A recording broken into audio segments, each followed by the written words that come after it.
This Steve Jones Show podcast is now loading. The Steve Jones Show podcast is presented by Sunbury Motor Company, Purdy Insurance, and Brewers Outlet.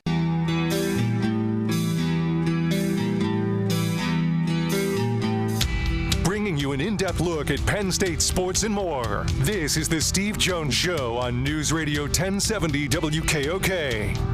The Steve Jones Show is presented by Purdy Insurance, Brewers Outlet, and Sunbury Motor Company. Now from the Sunbury Motor Studio, here's Steve Jones. Howdy, how are you? Mike Decourcy today.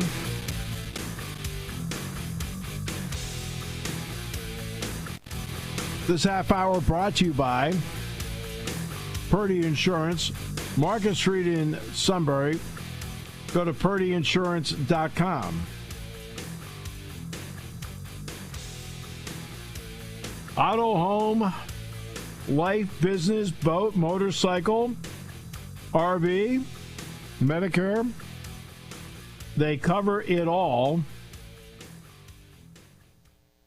They make sure, A, you're fully secured with your coverage, and they make sure that you're secure in your payments because they try to save you money.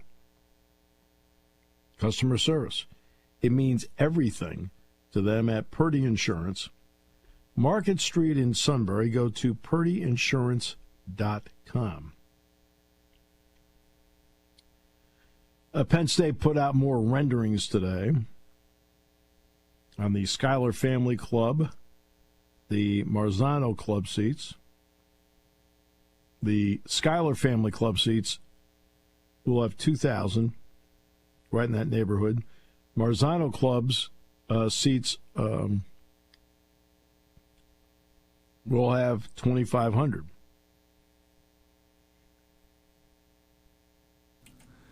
I don't think a lot of people know this, but you do those drawings, right? It's something I try to keep quiet. And also, most of them look like the suit's living room. Wow.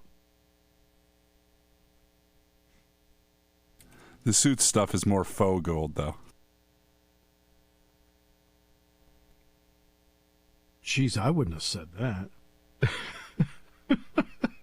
You're getting more like me every day. I also know what we both do for a living. Yeah, you got that right.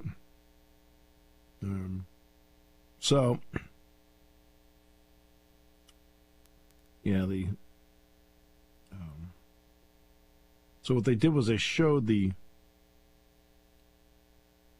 Schuyler Club seating and where that's going to be. See, every time I look at the renderings, I'm trying to see where I'm going to be. Which I do. I do see it. I actually do see it. I think. Somebody put a little circle on it and just put "You are here." No. Let's see there. I don't think so. Let's see. Not sure.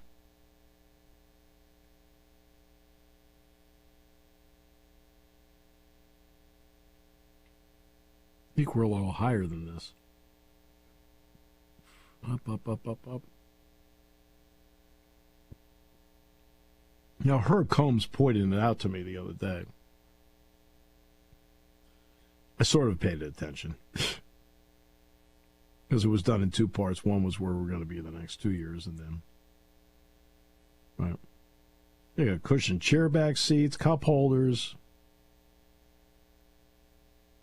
all-inclusive food and beverages, including beer and wine. Regular season football parking will be included. Something else, huh? The parking might be the most valuable part. Yeah. Well, that's why, one of the, again, there's so many myths about, like, narratives get started. Joe Paterno didn't want the baseball park. Joe Paterno had nothing against the baseball park. Zero. Okay? The problem was simple. He thought it was going to be built further down Porter Road. Like, so you're looking from what would have been the old press box, okay? He thought it was going to be built further south, more to the right. Okay. Because why? because they had some trouble initially selling the club seats in Beaver Stadium. Now, they have 4,000 of them in the south end zone. And so they decided to have a special club seat parking lot that was just a short walk to the club seats. And now they started selling. And where did they build the ballpark? On top of the club seating, parking lot. That's why he was not enamored with it.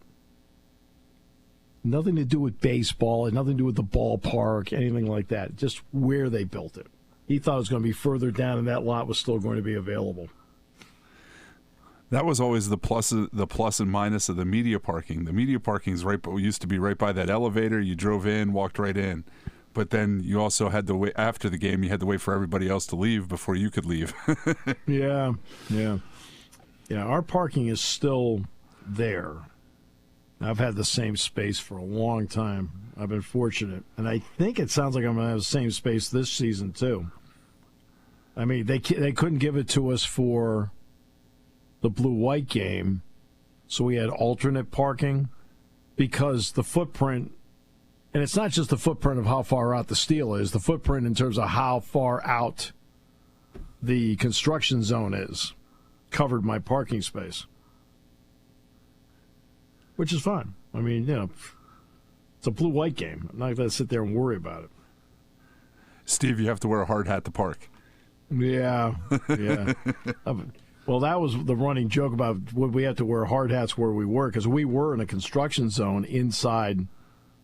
Because they're not just doing construction on the west side, they're doing some rework on the east side in the club seat area, in the suite area. They're doing a lot of work over there. In fact, I think where we sat, I'm going to guess that that's going to be the new press area. If I'm going to guess, I think that's going to be the new press area. Like, you had a little better view than they did, didn't you? Than the writers? Yeah. For this, yes. Yeah, okay. No question. So I think where we were is where they're going. I'm just guessing now. But I was looking at how things were, like the construction that was up there, and I'm just sitting there, just looking to my left as to what they were doing. It looked like more like it was like that you could picture a press box being where we were. How about that? Now, if that's where it turns out, great. I mean, that'd be fine. And they're going to stay over there. They are not going back to the west side, from what I understand. We are, which is great. But yeah, it's I think Disney stock dropped dramatically today, didn't it? Oh, I don't know. I didn't see anything today. Oh no. Well, it had to. The Lakers lost.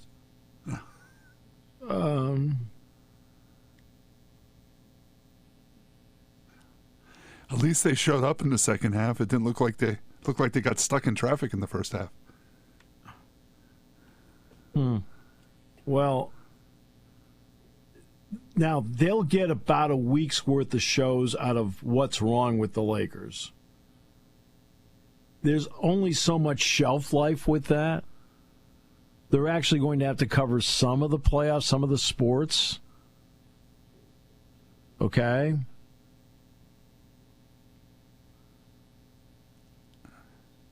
We still got the Celtics and the Knicks. They never talk about those. They only talk about the Lakers. Well, they don't have a choice now. Oh, they'll figure out a way to work something in about the Lakers the entire time. Yeah.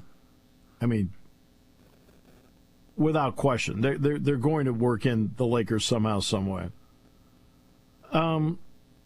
So, I know Nico Harrison has had a lot of the general manager of the Mavericks, a lot of criticism for making the Luka trade.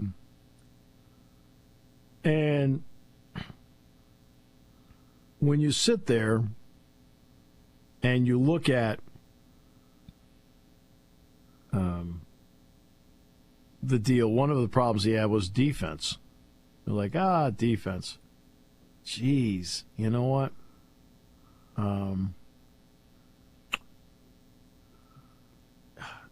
Guess who didn't play a lot of defense against Minnesota?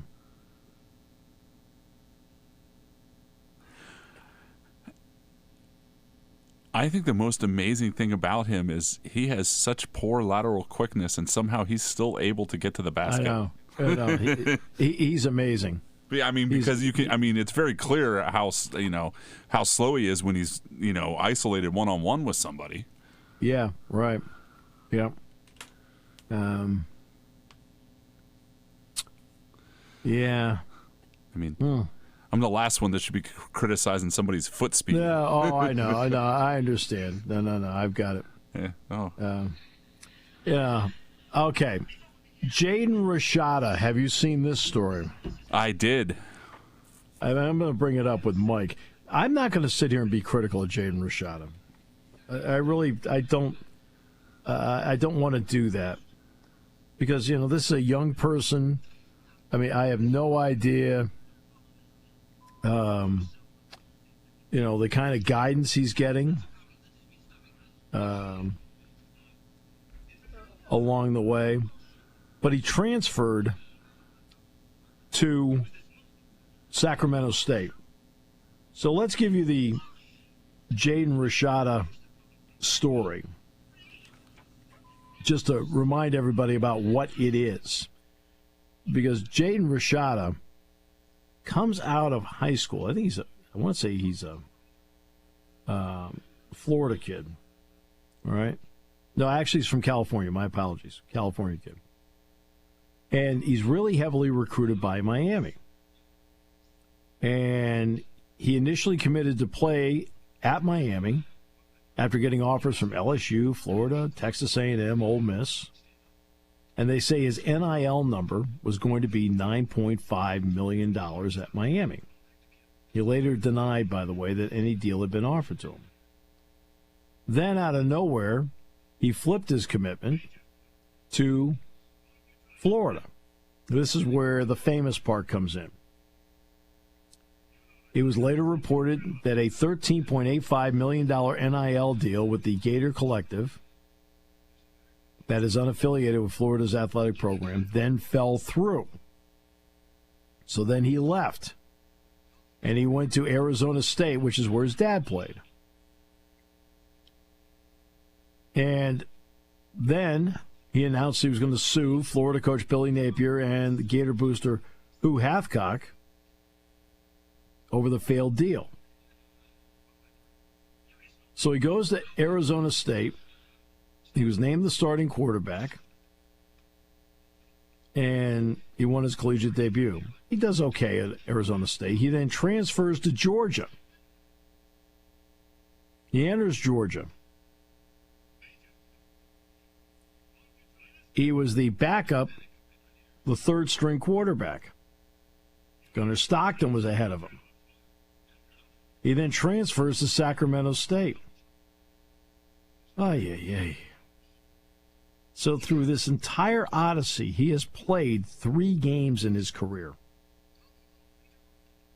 I mean, 3 games. That's it. 4 touchdowns, 3 picks. And now we'll see whether, what turns out for him at Sacramento State.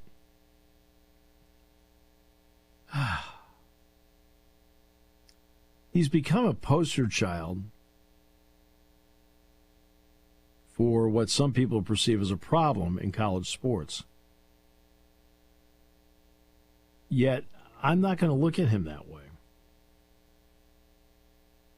This kid hasn't played. I think deep down he wants to play.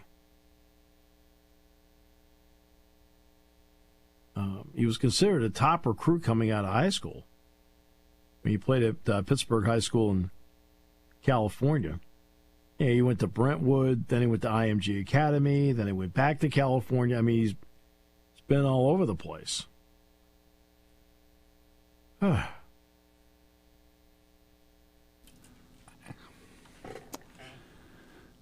I do wonder if he has at least some sort of case, because I did see a couple weeks ago that they allowed the case to go on, so they at least feel like he has some sort of case against Florida. Yeah, I mean, that's it's right. that's always been a tough one to me, because if I feel like, even the adults in his life, I mean, as soon as you hear 13 million, you got to be dumb not to investigate it, and I think I think it's obvious Florida bears some fault. Is that the right word? Bears some responsibility for this, but I don't know, legally or anything like that. And hopefully it works out for him in Sacramento State. I feel like, it's kind of like Malachi Nelson. Sometimes the recruiting guys missed, and maybe they just didn't get this one right, and maybe he's now at the level that he was probably supposed to play at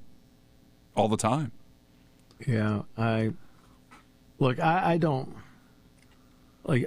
know him. I don't know his family. As for the lawsuit, I mean, the question to me is going to be, was something signed? If something was signed, he's got a real case here. Yeah. Right.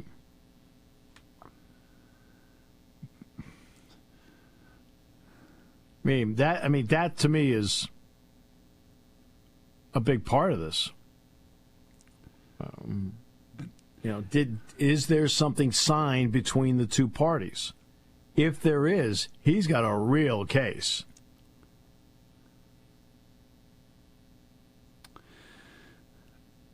But when that happened, were we at the point where we were signing stuff yet? I don't know. Yeah. See, that's the part I don't know, and I can only guess. You don't like anybody being held up as a poster child for a problem when, to my knowledge, he's never created a problem. He's moved around a lot. That doesn't mean he personally is a problem. I don't know. Yeah. Not to be flip, but it wasn't like he was going to get that money at Miami anymore anyway, because, life wallet. Right, yeah, sure. It's just, I don't know. Now, part of it, too, is, to me, it's always a red flag when you see a guy go from one high school, then he goes to IMG, then he goes to another high school. Like, why has he moved around so much? Honestly, that's one of the things from reading the Dane Brugler's The Beast thing. A lot of those guys, a lot of these guys end up going to 3 and 4 high schools, which is why, especially in the 3 big football states, Florida, Texas, and California. Yeah. I can see why somebody goes to IMG. Oh, yeah. You see something like that, or Monteverde, whatever. I can understand that. Monteverde and IMG and things like that. I can understand that. But he goes to one high school, then he goes to IMG, then he goes back. Like, what are we doing here? That was always, for example, everybody remembers Rasheer Bolton being here. That was my big issue, because he went from here to Iowa State to Gonzaga, and he did very well at Gonzaga, by the way.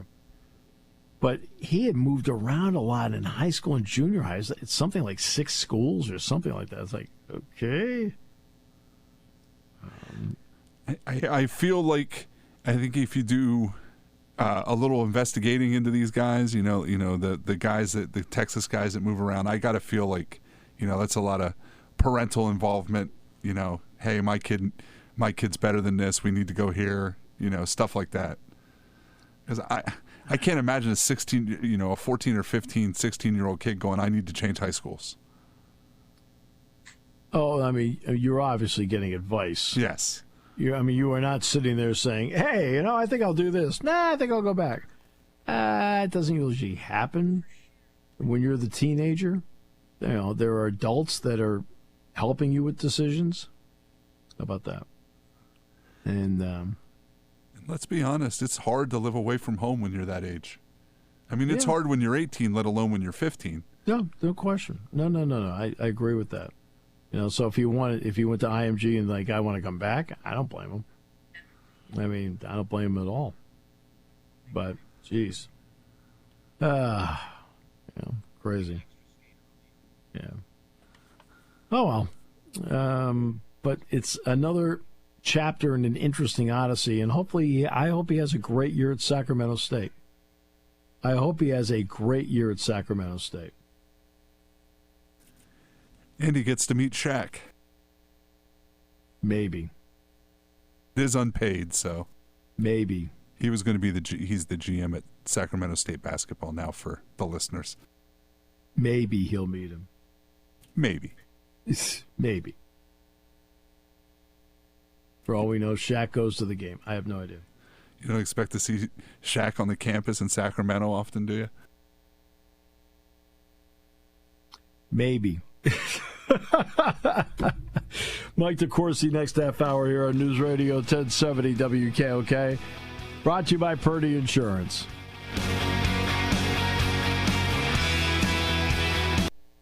Party time, game time, or just fun time. Doesn't matter what time it is because it's Brewers Outlet time. The beverage supermarket has the area's largest beer selection. Imports, microbrews, ciders, and domestics. Pick from over 100 ice-cold 12-packs and dozens of 24-ounce singles. Soda, snacks, hot sauces, fresh roasted peanuts. Make it one-stop party shopping, and don't forget the pickle bar. So whatever you're celebrating or just doing it up, Brewers Outlet, Reagan Street, Sunbury wants to see you. And thank you for your years of patronage.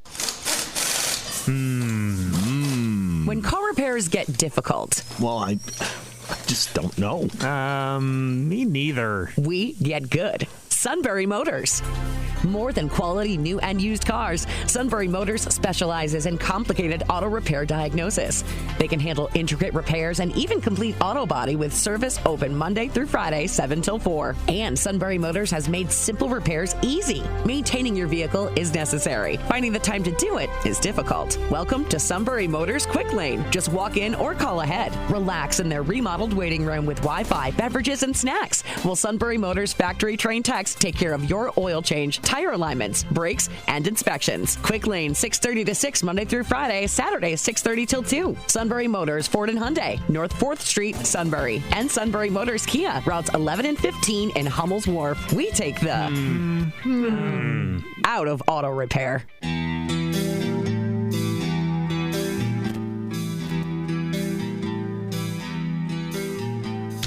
Bringing you an in-depth look at Penn State sports and more. This is the Steve Jones Show on News Radio 1070 WKOK.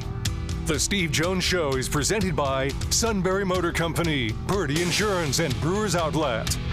Now from the Sunbury Motors studio, here's Steve Jones. This half hour being brought to you by Sunbury Motors, 4th Street in Sunbury. Sunbury Motors Kia, routes 11 and 15 in Hummel's Wharf, and online at sunburymotors.com. Ford, Kia, Hyundai, the best in new inventory with great warranties and great safety features. Great pre-owned inventory with the Sunbury Motors Guarantee. What does that mean? That means they go over every vehicle with a fine-tooth comb. It eases the buying experience. And a terrific service department, whether it's quick lane, inspections, routine, difficult, they handle it all at Sunbury Motors, 4th Street in Sunbury. Sunbury Motors Kia, routes 11 and 15 in Hummel's Wharf, and online at sunburymotors.com. Very pleased to bring in one of the absolute best in the business, Mike Decourcy. Sporting News, Fox, Big Ten Network. Mike, welcome. Great to have you with us. Steve, how are you? I'm doing great. Doing great. Hope you're doing well. Absolutely. So we're in an interesting time because everybody's waiting on the House settlement to finally be ratified by Judge Claudia Wilken. We all know that I think this will lead to some other lawsuits, but what is your thought on the basics of this settlement that you think have the greatest effect on the product we see on an everyday basis?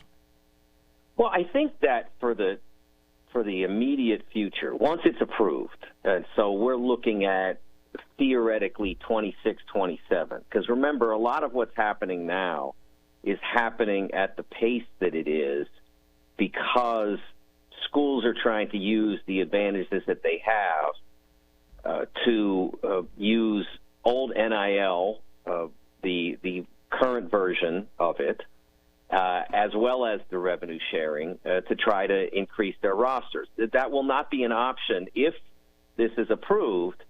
Probably it will not be an option in 26, 27.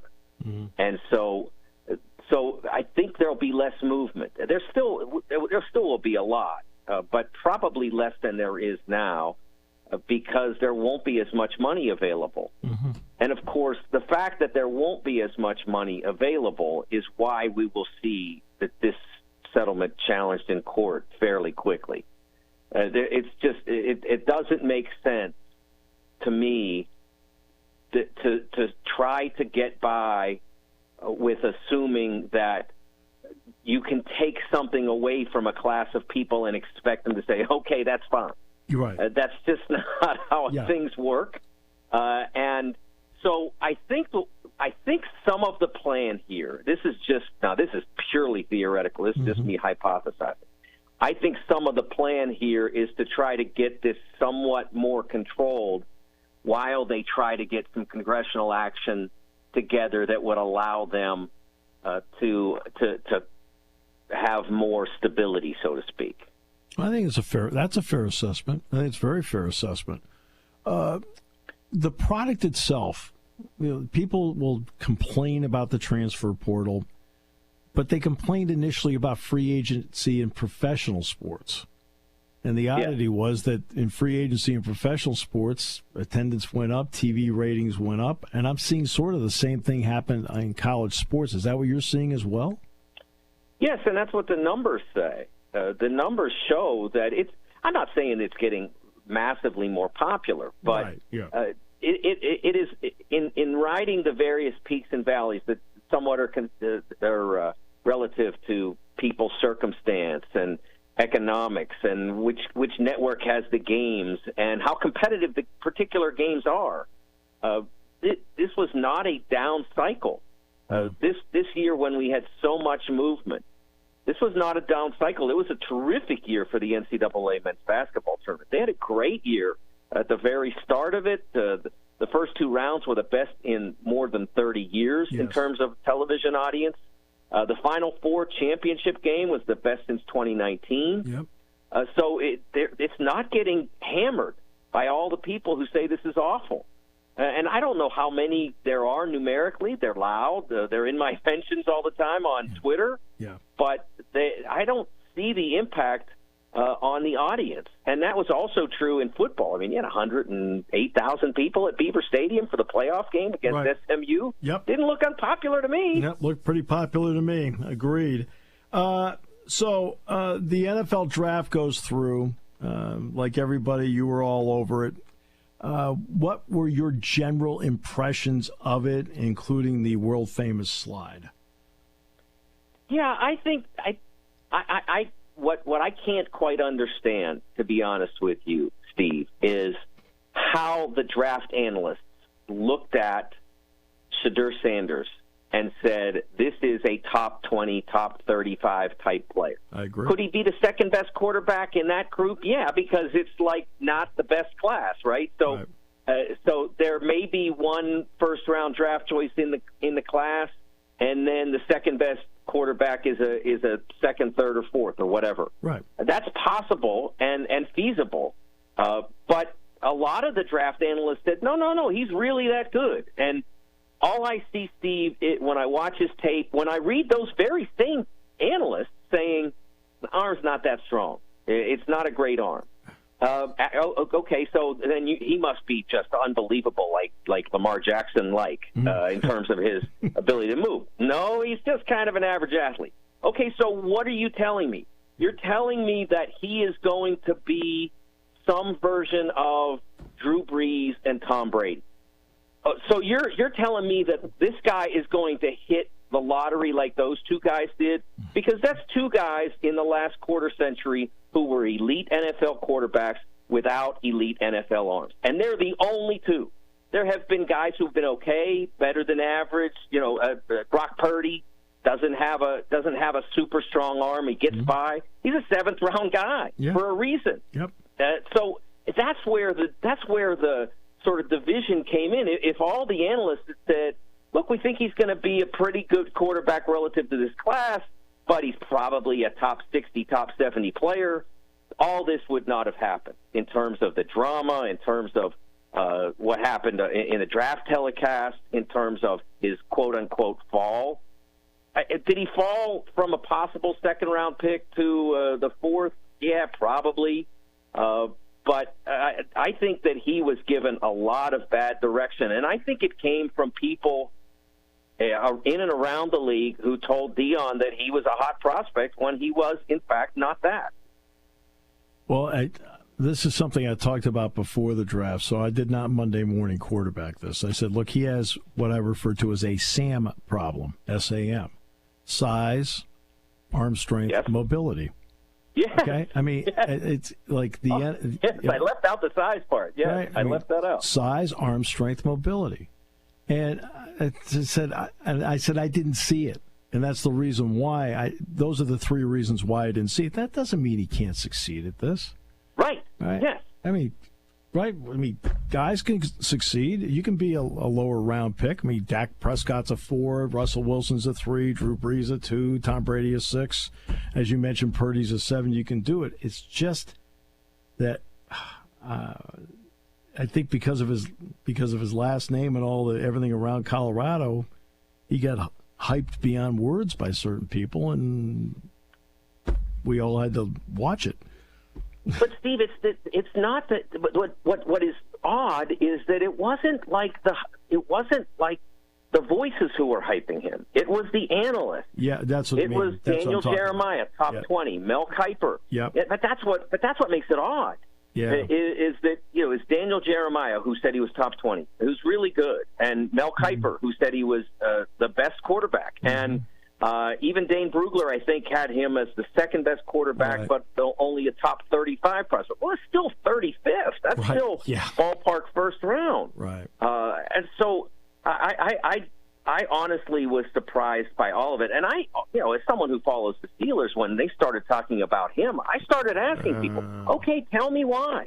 How do you take the guy with the Sam problem as your quarterback and say we're good? And the curiosity, I watched the NFL Network telecast, and so did I.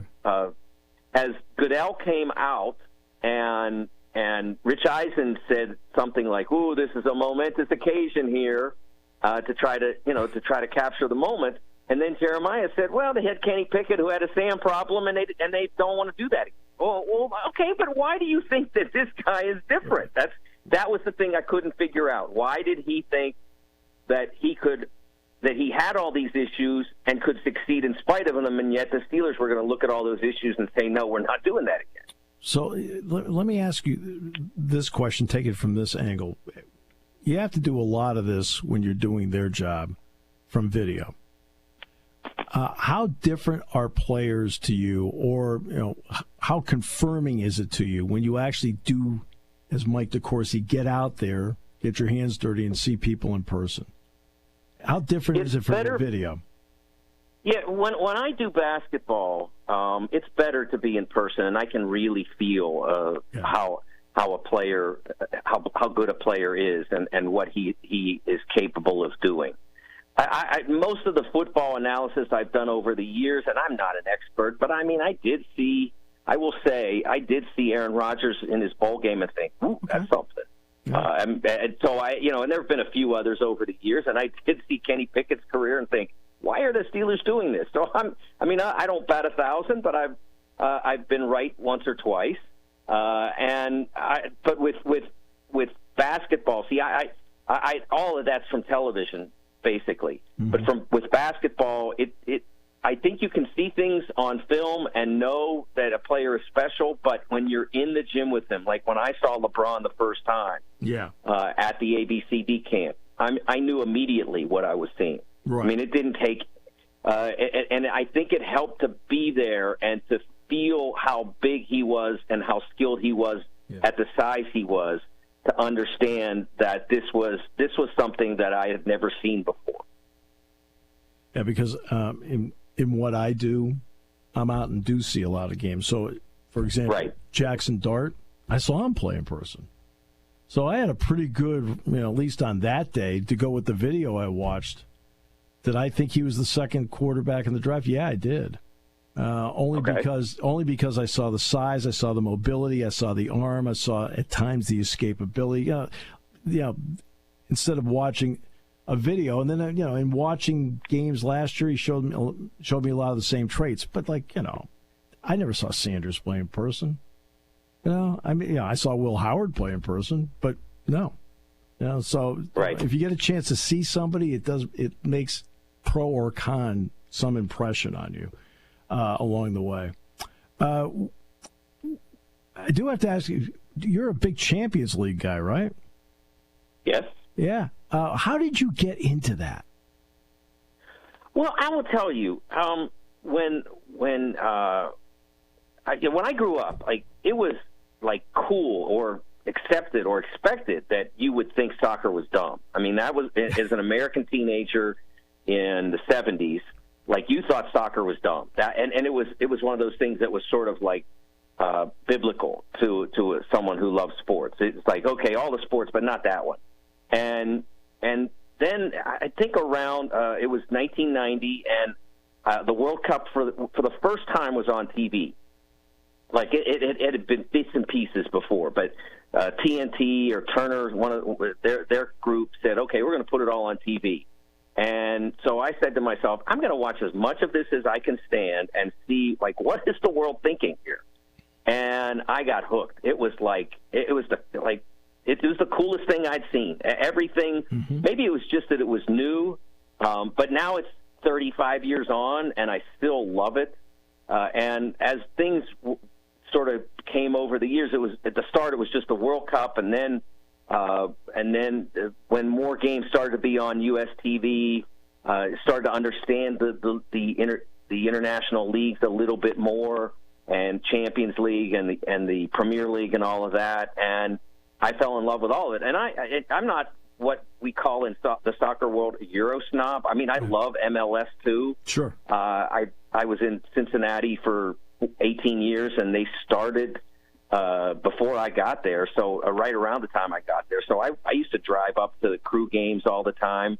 My wife would go along, and not the biggest soccer fan. My wife has seen 2 Premier League games, a game in Serie A in Italy, I think 3 World Cups, and she doesn't like the sport.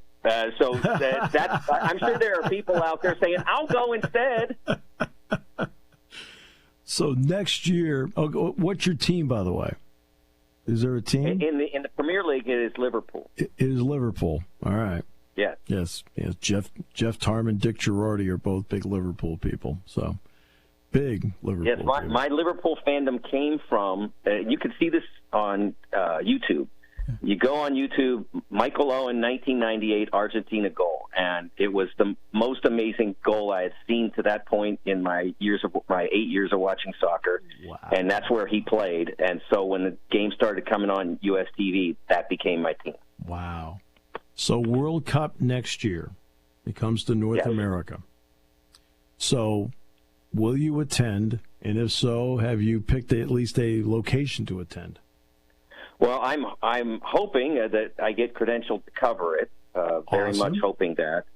And I'm a little disappointed in that the U.S. games, the first 3, the group games, are all on the West Coast. There's 2 in L.A. and 1 in Seattle. Okay. I hope to be able to pull that off. But then the final, I believe, will be in New York.